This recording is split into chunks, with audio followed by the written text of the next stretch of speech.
Hello everyone. आज हम educational management में यूनिट 4 टॉपिक निःशुल्क एवं अनिवार्य शिक्षा के तहत शिक्षा विधेयकों ने जो केंद्र और राज्य सरकार के जो उत्तरदायित्व है उनको कितने भागों में, कितने अध्यायों में विभक्त किया है और कितने खंडों में जो है वो बताया है, उसके बारे में विस्तृत अध्ययन करेंगे। इन प्रावधानों के बारे में जो है वो केंद्र एवं राज्य सरकार जो है उससे दोनों के क्या उत्तरदायित्व हैं।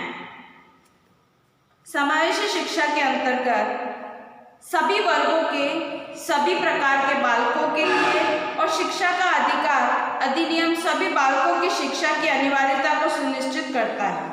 समावेशी शिक्षा के द्वारा शिक्षा के अधिकारों के क्रियान्वयन में महत्वपूर्ण योगदान रहा है, क्योंकि इनके माध्यम से ही सभी बालक शिक्षा के संबद्ध हो रहे हैं। समावेशी शिक्षा में अनेक लाभ हैं। यह अधिनियम सुनिश्चित करता है कि प्रत्येक बालक को गुणात्मकता प्राथमिक शिक्षा का अधिकार प्राप्त हो।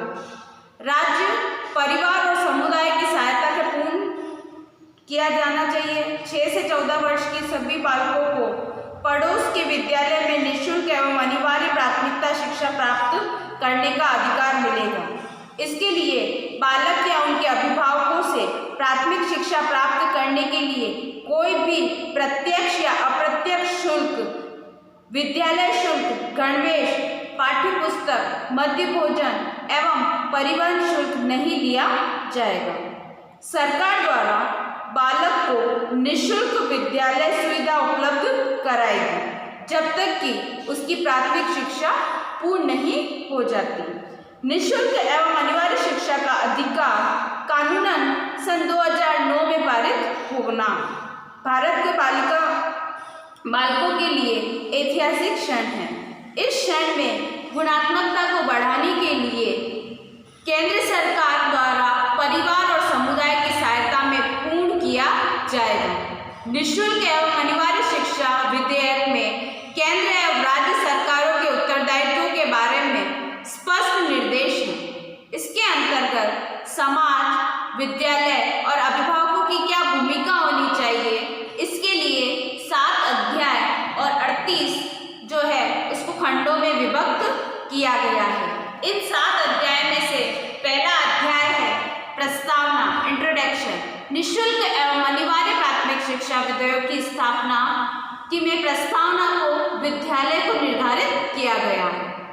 इस अध्याय के 2 खंड हैं जिसमें विद्यालयों को परिभाषित किया गया है कि सरकार द्वारा पोषित विद्यालय, विशिष्ट विद्यालय जैसे केंद्रीय विद्यालय, नवोदय विद्यालय आदि, सरकार से अनुदान प्राप्त निजी विद्यालय एवं अनुदान न पाने वाले विद्यालय, इन 4 कैटेगरी में इसको विभक्त किया गया है। सेकेंड अध्याय में निःशुल्क एवं अनिवार्य शिक्षा का प्रावधान है। विधेयक के अनुसार अध्याय 2 में निःशुल्क एवं अनिवार्य शिक्षा के प्रावधान को स्पष्ट किया गया है। इस अध्याय के अंतर्गत 6 से 14 वर्ष की आयु के बालकों को अपनी शिक्षा के लिए कोई व्यय नहीं देना होगा। यदि कोई बालक अधिक आयु अर्थात 8, 9, 10 या 12 वर्ष की शिक्षा प्राप्त करना चाहता है तो उससे कोई भी शुल्क नहीं लिया जाएगा। किसी भी बालक को न तो विद्यालय में प्रवेश से रोका जा सकता है और न शिक्षा पूरी होने तक उसे विद्यालय से निकाला जाएगा। विधेयक में यह भी प्रावधान है कि कोई बालक निर्धारित 14 वर्ष की आयु तक प्राथमिक शिक्षा पूरी नहीं कर पाता तो उसके बाद में निःशुल्क शिक्षा दी जाती रहेगी। यदि बालक को एक विद्यालय में पूरी शिक्षा प्राप्त नहीं हो पाती तो वह दूसरे विद्यालय में अपना स्थानांतरण करा सकता है। वह व्यवस्था में निःशुल्क रहेगी।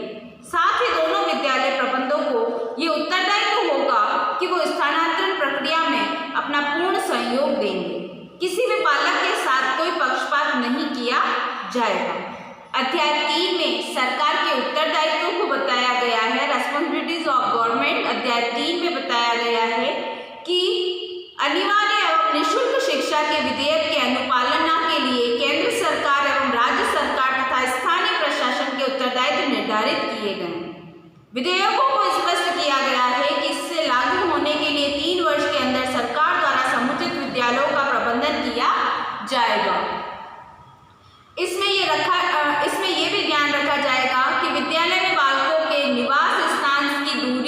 अधिक न हो। इसे विधेयक के प्रावधान को लागू करने के लिए सभी आवश्यक सामग्रियों की व्यवस्था सरकार तथा स्थानीय प्रशासन द्वारा की जाएगी। केंद्र सरकार राज्य सरकार के साथ परामर्श कर खर्च का निश्चित प्रतिशत राज्य सरकार को अनुदान के अंतर्गत सहायता प्रदान करेगी। साथ ही केंद्र सरकार राष्ट्रीय पाठ्यचर्या की फ्रेमवर्क तैयार करेगी, शिक्षकों के प्रशिक्षण के मानदंड लागू करेगी, नवाचार, अनुसंधान, नियोजन एवं क्षमता विकास को प्रोत्साहित करने हेतु राज्य सरकार को आवश्यक तकनीकी सहायता एवं संसाधन उपलब्ध कराएगी। इसी के साथ अध्याय 4 में विधेयक का सबसे महत्वपूर्ण अध्याय है। इस अध्याय के अंतर्गत निःशुल्क एवं अनिवार्य शिक्षा के प्रावधानों के लिए विद्यालयों एवं शिक्षकों के उत्तरदायित्व को निर्धारित किया गया है। क्योंकि अब तक जो पढ़े थे वो फर्स्ट अध्याय था, उसमें स्कूलों के प्रकार डिसाइड किए गए थे। सेकंड वाला जो था उसके अंतर्गत सिर्फ आयु और एज फैक्टर को लेके उसमें क्या क्या प्रावधान था। जो ट्रांसफर किया जाता है स्कूल से तो उस टीसी के लिए मतलब अन्य टीसी का कोई चार्जेस नहीं होंगे, उसमें अन्य स्कूलों में जो है उसको स्थानांतरित किया जा सकता है।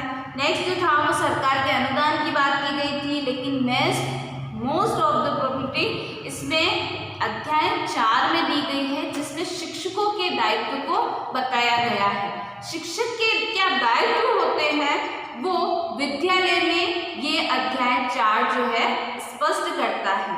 सरकारी विद्यालय किसी भी बालक की शिक्षा के लिए कोई शुल्क नहीं लेंगे।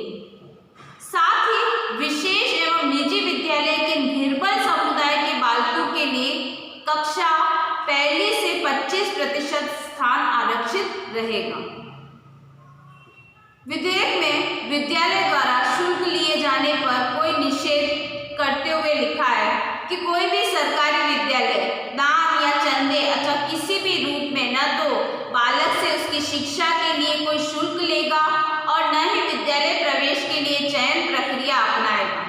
प्रवेश लेने के लिए जीरो रिजेक्शन अपनाया जाता है। जीरो रिजेक्शन क्या होता है? शून्य अस्वीकृति। शून्य अस्वीकृति क्या है कि प्रवेश के समय किसी भी आधार पर उसे मतभेद न किया जाए। मतलब उसके zero rejection in the sense कि प्रवेश के समय छात्र से किसी भी आधार पर उसे जो है कोई भी मतभेद या फिर उसमें कोई अंतरण नहीं किया जाए। अंतरण इन द सेंस कि उसमें आने वाली बाधाएं को, मतलब शून्य अस्वीकृति का आशय हुआ कि बालक बालिकाओं के प्रवेश करने की स्थितियों से है। ये स्थिति जो है वो समावेशी विद्यालयों में स्वीकृत की जाती है। समावेशी विद्यालयों में शून्य अस्वीकृति का मतलब होता है कि विद्यालय के नियमों के अनुकूल आचरण नहीं करता है या छवि को धूमिल करता है या विद्यालयों में अधिगम प्रक्रियाओं में बाधा डालता है। तो इस स्थिति में अन्य छात्रों के शिक्षण अधिक्रम में अगर बाधा डाली जा रही है तो वो बालक बालिकाओं के जो है वो उसकी विद्यालय वातावरण के लिए सर्वोत्तम नहीं माना जाता। शून्य अस्वीकृति होती है। शून्य स्वीकृति में नामांकन जब होता है, प्रत्येक बालक बालिकाओं का नामांकन विद्यालय में किया जाता है। किसी भी बालक एवं बालिकाओं को किसी भी स्थिति में विद्यालय में प्रवेश देने से मना किया जाता है।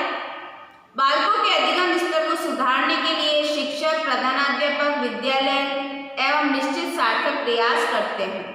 शून्य अस्वीकृति से आशय जो है वो है विद्यालय व्यवस्था की सकारात्मक प्रवृत्ति से, जिसमें अक्षम, अपवंचित, पिछड़े एवं सामान्य बालकों के समान रूप से प्रवेश की स्वीकृति होती है तथा उनके अधिगम स्तर में सुधार एवं समग्र विकास के लिए आशावादिता एवं सकारात्मक दृष्टिकोण का प्रदर्शन किया जाता है। इस प्रकार प्रत्येक क्षेत्र में शून्य अस्वीकृति एवं समावेशी स्थिति को उत्पन्न किया जाता है।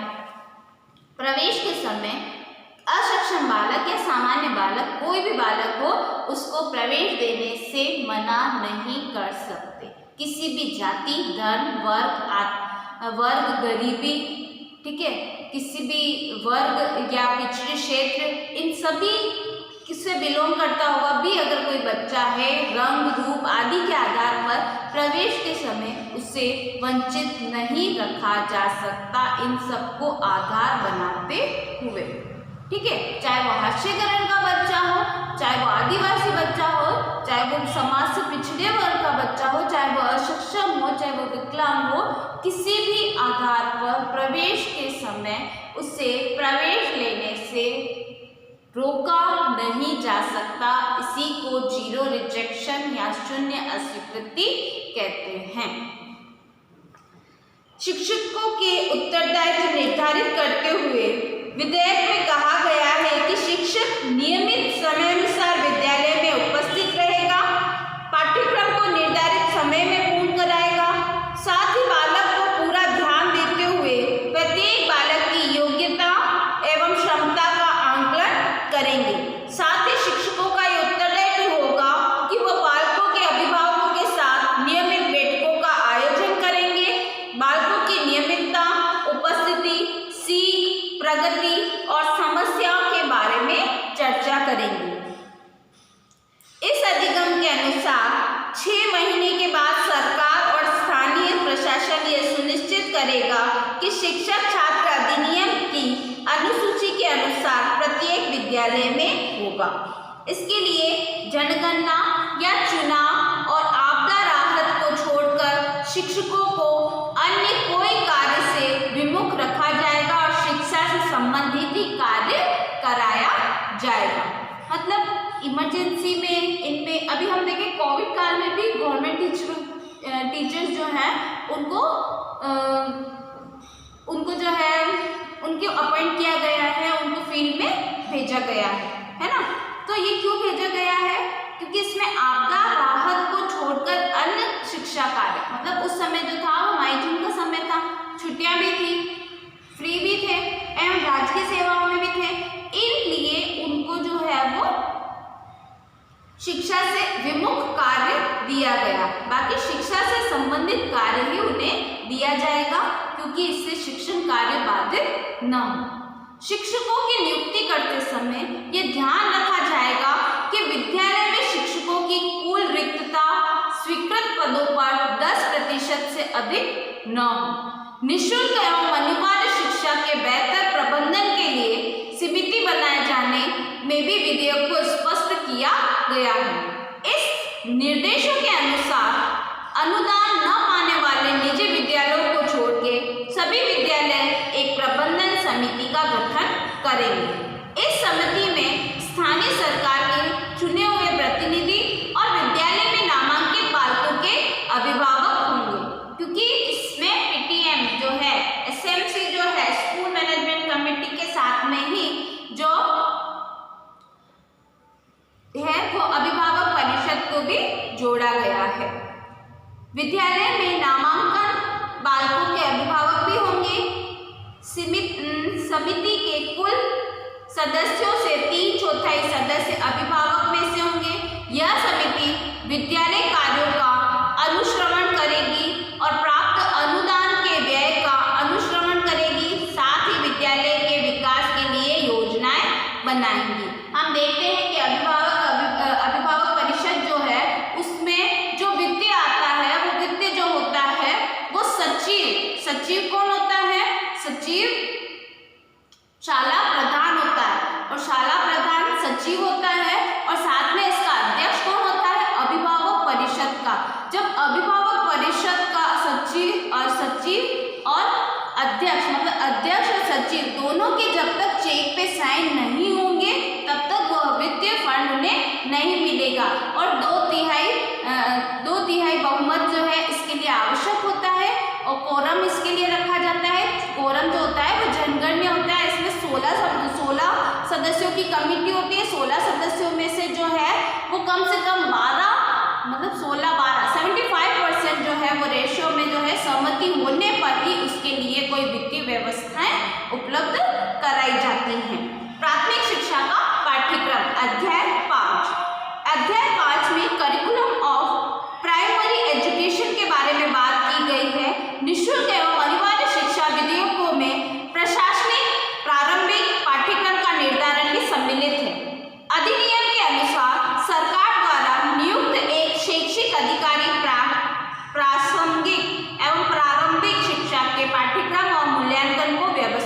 करेंगे। यह अधिकारी पाठ्यक्रम की चर्चा करेंगे कि संविधान में निहित मूल्यों की इसकी अनुरूपता है या नहीं है, पाठ्यक्रम बालक के ज्ञान और प्रतिभा के विकास के लिए है या नहीं, क्योंकि ये मेन है, क्योंकि एजुकेशन एलिमेंट्री स्टेज पे है, सबसे छोटे स्तर पे है। तो सबसे छोटे स्तर पर होने के कारण हम किन किन चीज़ों का, क्योंकि वो बालक डरे नहीं, वो किसी सदमे में नहीं है। अगर बच्चा छोटे एज में ही अगर स्कूल से हेजिटेट होने लगेगा, इरिटेट होने लगेगा, तो वो बच्चा स्कूल रेगुलर नहीं जाएगा। तो शुरू में उनको खेल खेल में सिखाना, धीरे धीरे उनको स्कूल में नॉलेज देना, धीरे धीरे इन द सेंस उनको तो धीरे धीरे नॉलेज देना, मतलब स्टेप बाय स्टेप उन्हें नॉलेज देने के लिए क्या है, पाठ्यक्रम के ज्ञान का प्रतिभा के साथ विकास करना, बालक के ज्ञान को प्रतिभा से विकास करना है। साथ ही अधिकार ये भी देखा गया है कि पाठ्यक्रम में बालक का शारीरिक मानसिक पूर्णतया सीमा तक विकास हो, मतलब बालक का ओवरऑल डेवलपमेंट हो। तो इसे हम करके सीखना, छोटे बच्चे को हम करके सीखने देंगे, ठीक है। करके सीखने देने से क्या होगा, बच्चे को, अगर कोई बच्चे को फूल तोड़ने के लिए बोला और फूल में अगर कांटे हैं, तो जब तक वो बच्चा फूल तोड़ेगा, कांटे, तो उसको ब्लड निकलेगा। तो ये स्थिति और गंभीर भी हो सकती है। कोई बच्चा पतंग उड़ा है, पतंग उड़ाता उड़ाता नीचे गिर जाए, फिर उसे सिखाए कि पतंग उड़ाते समय ऊपर नहीं नीचे भी देखना चाहिए, तो ये नॉलेज क्या एट ए टाइम दिया जाएगा जब उसकी डेथ हो जाएगी। तो ये चीजें क्या है, पाठ्यक्रम को, जैसे कि रूसो ने कहा है कि प्रकृति के भरोसे छोड़ दो, ये आदर्शवाद कहता है कि गुरु ही सबसे आदर्श है। इन चीजों को मद्देनजर नहीं रखते हुए बच्चे का ओवरऑल डेवलपमेंट करना है। उस ओवरऑल डेवलपमेंट के अंतर्गत शारीरिक और मानसिक क्रियाओं पर ज्यादा बल देना है जब बच्चा छोटी एज में, क्योंकि हम प्रारंभिक शिक्षा की बात कर रहे हैं। इसमें बालक को डर, सदमा, चिंता मुक्त बनाया जाए, अपने विचारों को व्यक्त करने में सक्षम बनाया जाए। अपने विचारों को सक्षम क्यों बनाना चाहिए उसको, क्योंकि अगर छोटी एज में बच्चे में कॉन्फिडेंस नहीं आता है तो वो लाइफ में आगे भी हेजिटेट होता रहता है। वो कहीं भी उसको बाल सभा में और इनमें फ्रंट में खड़ा कर दो या न्यूज़पेपर पढ़ने के लिए भी खड़ा कर दो, तो बच्चे के हाथ पैर वाइब्रेट होने लग जाते हैं। तो ये वाइब्रेशन क्या है, उसका हेजिटेशन है, उसको आगे आने से उसमें कॉन्फिडेंस की कमी का होना, ये सारे सिम्टम दिखाता है। तो इनसे क्या होता है, पाठ्यक्रम पे जो बाल केंद्रित एवं गतिविधियों के माध्यम से बालक को सीख उत्पन्न करे, उसके प्रावधानों के लिए जहाँ तक संभव हो बालकों को अपनी मातृभाषा में शिक्षा दे। क्योंकि हमने इससे पहले फर्स्ट ईयर में आपने त्रिभाषा सूत्र पढ़ा, उस त्रिभाषा सूत्र के अनुसार बालक को जब तक मातृभाषा में, जैसे गीजूभाई बदेका ने भी अपनी शिक्षा नीतियों में कहा है, उसमें गांधी जी ने भी कहा है कि मातृभाषा में शिक्षण होना चाहिए। मतलब प्राथमिक स्तर पे जो है मातृभाषा में शिक्षण होने से क्या है, वो इजी गोइंग उन बच्चों को समझ में आने वाली होगी। क्योंकि अगर हम देखते हैं कि अगर घर में इंग्लिश बोलने का जो है एनवायरनमेंट नहीं है और बच्चा अगर घर से एकदम स्कूल में जाता है, मैडम फ्रंट इंग्लिश बोल रही है, तो उसको कुछ भी समझ में नहीं आएगा। वो एक दिन उसको जाएगा, दूसरे दिन जाएगा, तीसरे दिन अपने आप उस इन्वायरमेंट से भागने लगेगा। तो स्टेप बाय स्टेप उन्हें थोड़े वर्ड सिखाया जाए, फिर उन्हें कंटिन्यूशन में बोलना सिखाया जाए, फिर उन्हें फॉलो करने के लिए बोला जाए। तो स्टेप बाय स्टेप करने से बच्चा सीखने की प्रवृत्ति को भी ज्ञात रखेगा, उन्हें याद रखने की भी कोशिश करेगा और खेल खेल में वो वर्ड इजी गोइंग सीखने से वो सारी चीज़ें सीख भी जाएगा।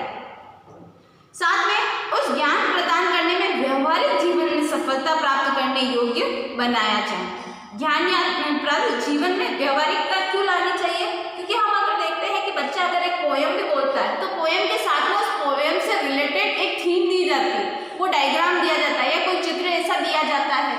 पोयम में भी ये डायग्राम होते हैं स्टेप बाय, या कहानियों में भी जो चित्र होते हैं वो पर्टिकुलर चित्र 1, चित्र 2, चित्र घटना विवरण जो होता है वो पूरा चित्रों के माध्यम से बताने से वो चित्र जो होते हैं वो लाइव हो जाते हैं, वो व्यवहारिक जीवन से संबंधित हो जाते हैं। बच्चा नहीं भी समझ में आ रहा तो उस फोटो को देख के समझ सकता है, क्योंकि वो बच्चा अभी व्यवहारिक ज्ञान से दूर है, उस बच्चे में कनेक्शन करना नहीं आता, लेकिन उस बच्चे में सार्थकता है। एक बार आप अगर उसको चित्र, क्योंकि ऑडियो इसमें 3 हेड काम करते हैं, जो बच्चा देख रहा है, जो बच्चा सुन रहा है, वो बच्चा लिख भी रहा है, तो ये ज्ञान जो होगा वो स्थायी ज्ञान होगा उनका। तो पाठ्यक्रम में ऐसा होना चाहिए जो बालक की झिझक को दूर करे, उसे ज्ञान प्राप्त करे, व्यवहारिक जीवन में सफलता प्राप्त करने योग्य बनाए। पाठ्यक्रम में उन सभी वस्तुओं को अधिक महत्व दिया जाए जो बालक के दैनिक जीवन से जुड़ी हुई हैं। खेल खिलौने, परिवेश वस्तुएं, प्राकृतिक साधन, हवा, पानी, मिट्टी आदि का भी ध्यान रखें। बाल अधिकारों का संरक्षण, बाल अधिकारों का संरक्षण जो है इसमें अध्याय 6 है। इस अध्याय 6 में बाल अधिकार संरक्षण अधिनियम 2005 के प्रावधानों के अंतर्गत गठित राष्ट्रीय एवं राज्य बाल संरक्षण आयोगों को निर्धारित कार्यों के अनुसार अंतर्गत प्रत्येक अधिकारी की समीक्षा करेगा, उन सभी प्रभावी क्रियान्वयन के लिए अनुशंसा करेगा, साथ ही निःशुल्क एवं अनिवार्य शिक्षा के संबंध में शिकायतें भी दर्ज करेगा। इन अधिनियम के अंतर्गत अधिकार से संबंधित कोई भी शिकायत लिखित रूप में संबंधित क्षेत्र से अधिकारी से ली जा सकती है। संबंधित अधिकारी यथाशीघ्र मामलों को निपटारा करेंगे एवं राष्ट्रीय सलाहकार परिषदों का गठन केंद्र सरकार करेगी। केंद्र सरकार करेगी एवं प्रारंभिक शिक्षा तथा बाल शिक्षा के क्षेत्र में अनुभवी व्यक्तियों को रखा जाए। राष्ट्रीय सलाहकार परिषद का कार्य इस अधिनियम के प्रावधानों को प्रभावी ढंग से लागू करने के लिए केंद्र सरकार को परामर्श देना होगा। अधिनियम बनाना, मेक द रूल, अधिनियम बनाना, मेक द रूल, ये जो है वो अध्याय 7 है। इसके अंतर्गत सरकार एवं विद्यालयों द्वारा निःशुल्क एवं अनिवार्य शिक्षा विधेयकों के प्रावधानों के लागू करने के लिए विशेष नियम बनाए जा सकते हैं, लेकिन इन नियमों के आधार पर न तो किसी बालक को विद्यालय में प्रवेश लेने से रोका जाएगा और न ही विद्यालय में निकाला जाएगा, साथ ही उनके साथ किसी प्रकार का भेदभाव नहीं किया जाएगा। अधिनियम के प्रावधानों को क्रियान्वयन हेतु केंद्र सरकार तथा राज्य सरकार तथा स्थानीय पदाधिकारियों को समन्वित नियम बना सकते हैं।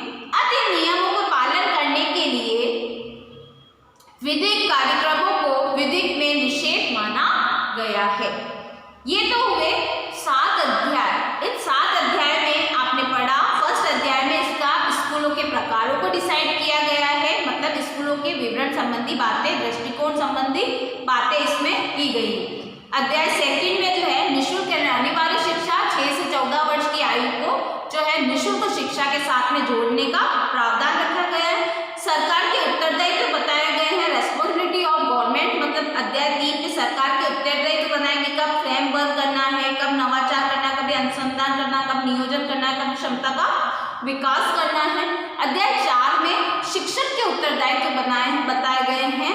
अध्याय 5 में जो है वो बालक की प्राथमिक शिक्षा से जोड़कर उसे प्राथमिक शिक्षा, क्योंकि ये 6 से 14 वर्ष की आयु को निःशुल्क किया गया है, तो प्राथमिक शिक्षा के अंतर्गत आती है। प्राथमिक शिक्षा को कैसे सरल से सरल बनाते हुए बच्चों का रुझान जो है विद्यालय से जोड़ते हुए करके सीखने पर बल दिया गया है और बच्चे के ओवरऑल डेवलपमेंट पे बल देती है। साथ में बाल अधिकार का संरक्षण जो है उसके लिए 2005 में अधिनियम बनाया गया। उसमें जो है वो राष्ट्रीय सलाहकार परिषद को जो है बाउंडेड किया गया है कि वो इससे संबंधित छात्रों के हित में जो है वो नियम बनाएगी। और नियम बनाना जो लास्ट अध्याय है, जो नियम बनाए गए हैं उसको कैसे फॉलो करना है, विद्यालय में प्रवेश लेने के समय से लेके जो है टीसी से कटने तक कि बच्चों का क्या प्रोसीजर रहता है, जो डॉक्यूमेंट होते हैं वो लीगल होते हैं, जो प्रूफ के रूप में रखे जाते हैं, ये सारे अधिनियम जो है कि क्या क्या चीज़ों की दूसरे विद्यालय में जब नियम बनाना कि एक विद्यालय छोड़ के दूसरे विद्यालय जाएंगे तो क्या नियम होंगे, प्रवेश के समय क्या नियम होंगे, बच्चा बीच में पढ़ाई छोड़ रहा है तो उसके संबंधित क्या नियम होंगे, जितने भी नियम बनाए जाते हैं इसके आधार पर बनाए जाते हैं। इनका काम है मेक द रूल्स। ये हुआ मेन 7 अध्याय जो उत्तरदायित्व है केंद्र और राज्य के, उनमें ये 7 अध्यायों में ये कार्य करती है। अब है बाल अधिकार के अधिनियम जो समावेशी शिक्षा से संबंधित विशेष अनुच्छेद हैं। इन अनुच्छेदों के अंतर्गत समान अधिकारों की व्यवस्था करना, राष्ट्रीय एवं वैश्विक स्तर पर असक्षम एवं अपवंचित बालकों के लिए सामान्य बालकों की भांति शिक्षा के अधिकार एवं बाल अधिकारों की व्यवस्था की गई है। जिस प्रकार सामान्य बालक इन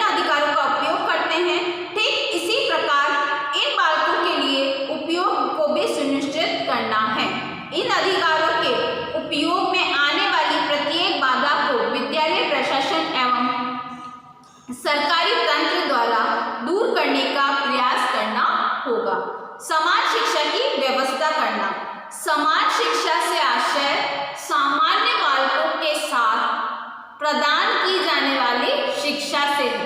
असक्षम एवं अपवंचित बालकों को सामान्य बालकों के साथ शिक्षा प्रदान करनी होगी। प्रत्येक गतिविधि में उनकी सहभागिता सुनिश्चित करनी होगी, जिससे कि उनकी अपनी क्षमता का अनुभव न हो। इसके साथ साथ इन बालक बालिकाओं को सभी विद्यालय में प्रवेश पाने का अधिकार होगा। उनकी रुचि, आवश्यकता एवं क्षमता के अनुसार विद्यालय में उनकी व्यवस्था की जाएगी।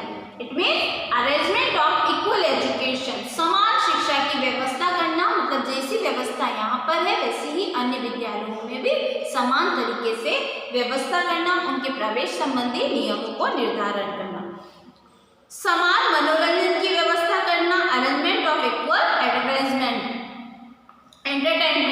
समान मनोरंजन की व्यवस्था से आशय है पाठ्यक्रम, पाठ्य से आगामी क्रियाओं, खेलकूद एवं शारीरिक शिक्षा से है।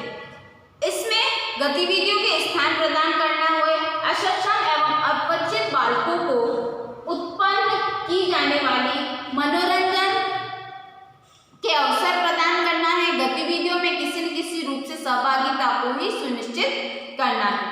व्यक्तिगत रुचियों का विकास करना है। इसमें इंडिविजुअल इंटरेस्ट को भी डेवलप करना है। इसमें शैक्षिक एवं अशैक्षिक आवश्यकताओं को अंतर रखना है। व्यक्तिगत रुचियों को ध्यान में रखना है और निहित प्रतिभाओं और योग्यताओं का विकास करना है। सर्वांगीण विकास की योजनाएं बनानी है। विचारों की स्वतंत्रता होनी चाहिए, फ्रीडम ऑफ व्यूज उनका होना चाहिए, ताकि वो अपनी अभिव्यक्तियों को अभिव्यक्त कर सके और साथ में आत्मगौरव एवं आत्मविश्वास का विकास भी कर सके। विद्यालय में सम्मान करना। विद्यालय में असक्षम एवं अपवंचित वर्ग के बालकों को विद्यालय व्यवस्था में उचित सम्मान मिलना चाहिए। विद्यालय में होने वाले कार्यक्रमों एवं गतिविधियों में सहभागिता एवं नेतृत्व करने के अवसर मिलने चाहिए। साथ ही साथ इन कार्यक्रमों में सहभागिता की निश्चितता की जाए। समय समय पर उनके विचारों, कार्यों एवं सहभागिता के लिए पुरस्कार प्रदान करना चाहिए, जिसके लिए आत्मसम्मान जागृत होगा और वे सिद्धि प्राप्त कर सकेंगे। समाज में सम्मान मिलना चाहिए। Respect in society. अध्यक्ष के मतलब असक्षम एवं अपवंचित बालकों के लिए समाज में सम्मान प्रदान करना चाहिए। विद्यालयों में अभिभावकों की बैठक में सभी अभिभावकों को ऐसे सकारात्मक भाव रखने चाहिए जो निर्देश प्रदान किए जाए। इससे समाज में बालक बालिकाओं को सम्मान मिल सकेगा। इसके साथ साथ सामुदायिक कार्यों में सहभागिता निश्चित करने के लिए समाज में व्यक्ति उनकी कुशलता से परिचित हो सकेंगे और सम्मान मिल सकेगा। समान सहभागिता होनी चाहिए। आत्मविश्वास की भावना को जागृत करने वाला होना चाहिए। विशेष देखभाल की व्यवस्था होनी चाहिए, जिसमें असक्षम एवं अपवंचित बालकों की देखभाल की व्यवस्था विशेष रूप से करनी चाहिए, क्योंकि उनके कोमल मन को शीघ्र ही आघात पहुंच सकता है। इसके लिए सरकार तथा स्वसेवी संगठनों द्वारा उनकी आवश्यकताओं के अनुरूप आर्थिक एवं अन्य सुविधाएं प्रदान की जानी चाहिए।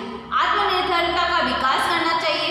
एजुकेशन चाहे कोई सी भी हो, लेकिन वो बालक को आत्मनिर्भर बनानी चाहिए, क्योंकि यही चीज जो है वो आजीविका का साधन भी बनती है। असक्षम एवं अपवंचित बालक बालिकाओं में आत्मविश्वास का विकास करना चाहिए। साथ ही उनके उन अधिकार एवं कर्तव्य दोनों से परिचित कराना चाहिए। इसके साथ अभिभावक, शिक्षक एवं समुदाय के अन्य व्यक्तियों को सक्षम एवं अपवंचित बालकों के प्रति निर्वहन करने वाले दायित्वों के विषय में समझाना चाहिए। विविध कौशलों का विकास होगा और समाज की प्रत्येक जगह सम्मान प्राप्त होगा और उनकी आत्मनिर्भरता में वृद्धि होगी। पूर्वाग्रहों का उन्मूलन करना। ठीक है, पूर्वाग्रह से पहले से पूर्वाग्रह इन द सेंस कि पूर्व कोई धारणा नहीं बना लेना कि मैं ये नहीं कर सकता, ये ऐसी कुछ भी नेगेटिविटी का नहीं आने देना। तो पूर्वाग्रहों का उन्मूलन करना है कि इसमें असक्षम एवं अपवंचित बालकों में योग्यता एवं क्षमताओं की कमी होती है। इस पूर्वाग्रह को समाज से हटा देना चाहिए। इसके लिए उन बालकों के साथ पूर्ण प्रयास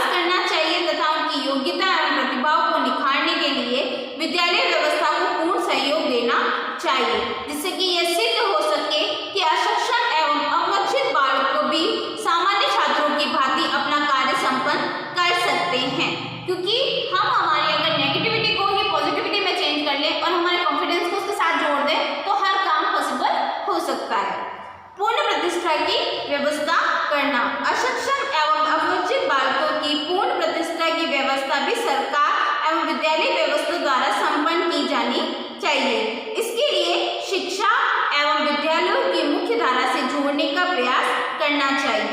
इस धारा के अंतर्गत अक्षम एवं अवंचित बालकों के अधिकारों को ध्यान प्राप्त होना चाहिए। उनके शोषण करने की प्रवृत्ति समाप्त की जानी जाएगी। इनके सम्मान द्वारा जो भी सम्मान इनके द्वारा खोया गया है उन्हें पूर्ण प्रतिष्ठित किया जाएगा। अतः अधिकार जितने भी अधिक समय निर्धारित किए गए हैं उनका प्रमुख उद्देश्य समावेशी शिक्षा की व्यवस्था करना है, समावेशी विद्यालयों की स्थापना है, शिक्षा के अभाव में अपवंचित एवं अक्षम बालकों का सर्वांगीण विकास करना ही समावेशी शिक्षा का परम उद्देश्य है। क्योंकि उन बच्चों में कॉन्फिडेंस की कमी है, अगर उन बच्चों में पॉजिटिविटी और कॉन्फिडेंस को जोड़ दें तो वो हर काम पॉसिबल कर सकते हैं, क्योंकि एबिलिटी सबके अंदर है, ठीक है, उनमें भी इंटरेस्ट है, उनकी भी अपनी सोच है, उन सोच को विकसित करने की आवश्यकता है। इसी के साथ में इस यूनिट से संबंधित आपका असाइनमेंट है कि निःशुल्क एवं अनिवार्य शिक्षा के लिए शिक्षा विधेयक के अंतर्गत निःशुल्क एवं अनिवार्य शिक्षा में शिक्षा विधेयक के अंतर्गत कितने अध्यायों का वर्णन किया गया है। ये आपका लघुत्रात्मक प्रश्न है एवं निबंधात्मक प्रश्न है। अक्षम, विकलांग एवं विविध आवश्यकताओं बालकों के लिए जो है वो बाल अधिकारों का समावेशी शिक्षा के अंतर्गत, सेकंड क्वेश्चन में वापस रिपीट कर रही हूँ, बाल अधिकारों पर अधिनियम समावेशी शिक्षा से संबंधित विशेष अनुच्छेदों, विशेष अधिकारों के बारे में संक्षिप्त वर्णन कीजिए। Thank you.